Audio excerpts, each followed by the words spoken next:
In this episode, we are going to be taking a look at G.I. Joe Classified Hit and Run. So, stick around.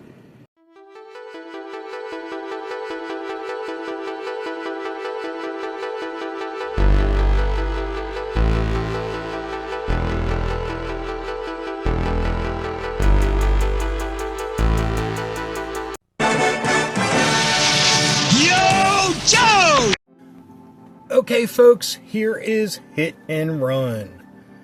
Again, one of my favorite figures growing up. So much so that when I started collecting again, I went out of my way to find a complete Hit and Run. And, of course, back then, it wasn't that expensive. Now, I have no idea, but I'm sure it's pretty pricey to get a complete one. And we'll take a look at him a little bit later. But for now, let's put some gear on this guy and take a look at him in detail. So, just like the original, he's all painted up, and I like that. There's no flesh tone at all. It is all green with, the black makeup there. His harness looks great. I like the grenades on it.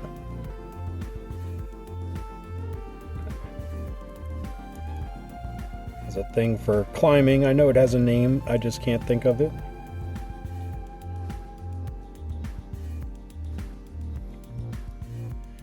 Looks like he has one of those survival bracelets where it can unravel into nylon cord. There's a little knife holster here. So let's give him his knife.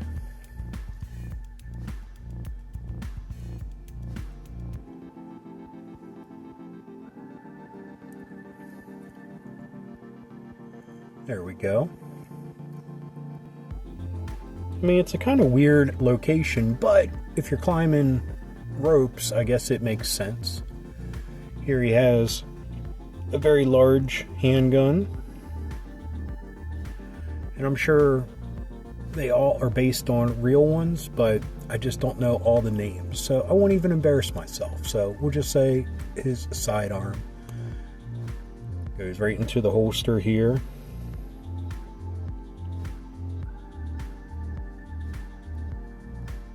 Looks like almost the same setup as Alpine's, but it doesn't look like he has any extra gear to go into there. Look, you've got some carabiners here. I think as a kid, the thing that I was most enthralled by with him is just all over camo. I mean, the black face paint, like the movie Commando with Arnold all decked out. And I always wanted camo clothing growing up. Never got any.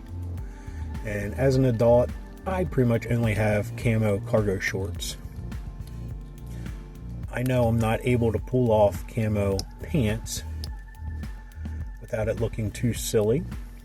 So we put his helmet on.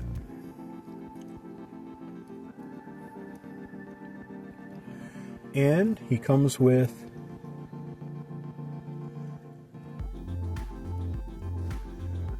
these red goggles,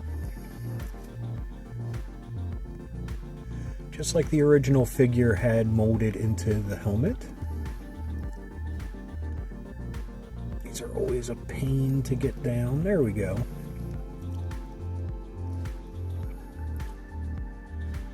Always a little cocked, but oh well.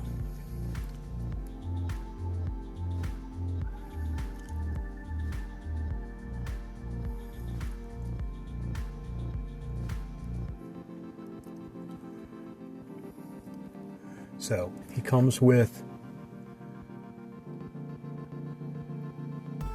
he originally comes with like a 9mm Colt submachine gun, like an AR-14 kind of thing, or an M14. But this looks to be a little bit bigger scale.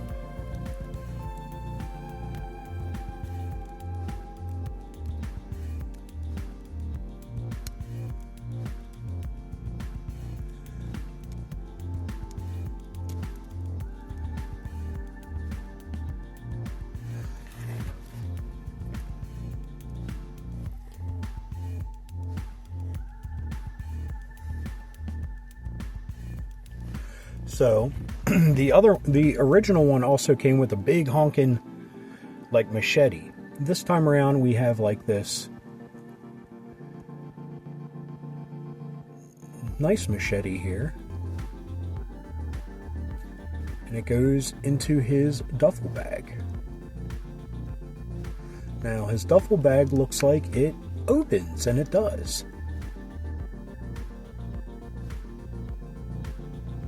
And this is where he carries his rope and stuff. The original duffel bag, it was strung through.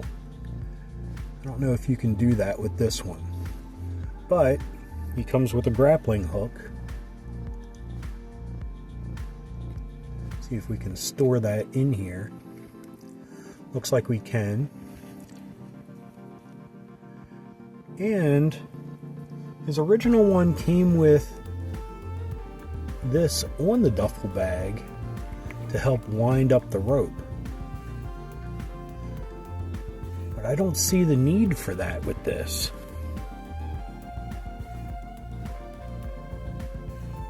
So I'll play with that off camera, but for now, it goes into the duffel bag.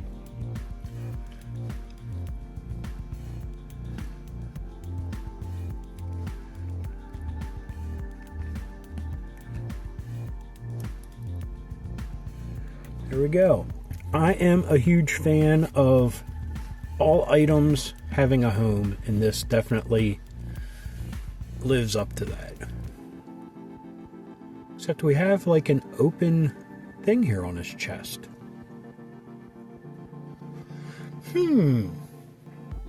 Nothing left in the package. What could go there? It's closed on the bottom, open on the top. Interesting. I know it's not the handle or the grappling hook. Let me explore that for a moment while I get out the original. So, be right back. Okay, here we have the original 1986 figure of Hit and Run. And I just want to show you his backpack. See? We have this big knife or machete. And this line comes out, and you can crank this to have it go back into the duffel bag. And like I said, I don't see that option at first viewing of this duffel bag, but it could. I'll have to play with it. Oh, and the clip of the machine gun goes into that pouch. Unfortunately, he doesn't come with an extra clip, so I might have to find one somewhere to stick into the pouch. I mean, it's a pretty cool added feature, but they should have included a second clip. Now, I only deduced that by the actual art on the package. Not the real life picture of the figure, but the actual art. So anyway, let's compare these. Camouflage, check. We got the 2 grenades right here on his chest, just like here. Got the red goggles.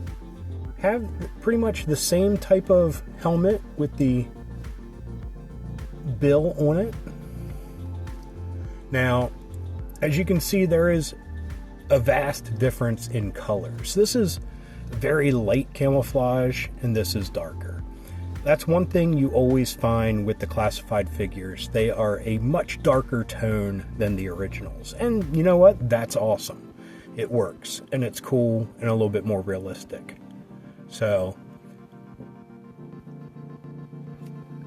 as far as details go, I mean, this doesn't really have a ton of details. I mean, it's well sculpted for what it is, but like his harness here, this is above and beyond that. He has the same type of setup, and he also has the hole here, just like this one, for his line to go through for climbing.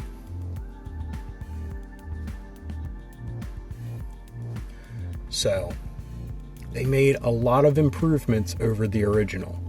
And with the original being one of my favorites, this new classified figure is definitely one of my favorites. But anyway, let's head back to me for some final thoughts. Anyway, back to me. Now, first things first, I'm going to get on my soapbox here for a moment and just say, I wish Hasbro had more of a idea of what little features these figures have. Recently, I saw someone posted on Instagram that the new Mandalorian figure actually has a removable grenade on the side of his belt. And it's not advertised. Just something you have to dumb luck into. That's something that I really don't enjoy. Now, with the Hit and Run figure, what is the whole idea of the handle? Now, originally, it came with, in 1986, it would go on the duffel bag that you can wind up his climbing rope. There's no way to do that with the bag of this version. So, I saw some pictures on Hasbro Pulse, and they just had it, stuck in with the grappling hook in his, little loopy loops off of his combat webbing. So, I don't know what it's for. I mean, I like that they included it because the original had something akin to that, but Hasbro, give us an idea. If anyone out there knows, please hit me up in the comments, because I feel like a complete dullard for not knowing. But anyway, other than that, awesome figure, great recreation of the 86 version, and yeah, it just sparked that joy in me that the original did, because yeah, I love the original figure, and I love this classified version just as much. So anyway, I hope you enjoyed this episode. If you did, please give me a thumbs up. If you got something to say, please leave a comment. I love reading them, and I love getting back to everyone. And if you're new around here and you enjoyed this, or any of the other episodes that YouTube is recommending down here, please hit subscribe. And if you hit that little bell icon, you'll be notified whenever there's a new episode. So anyway, until next time, thanks for watching. Keep being rad, and stay dorky.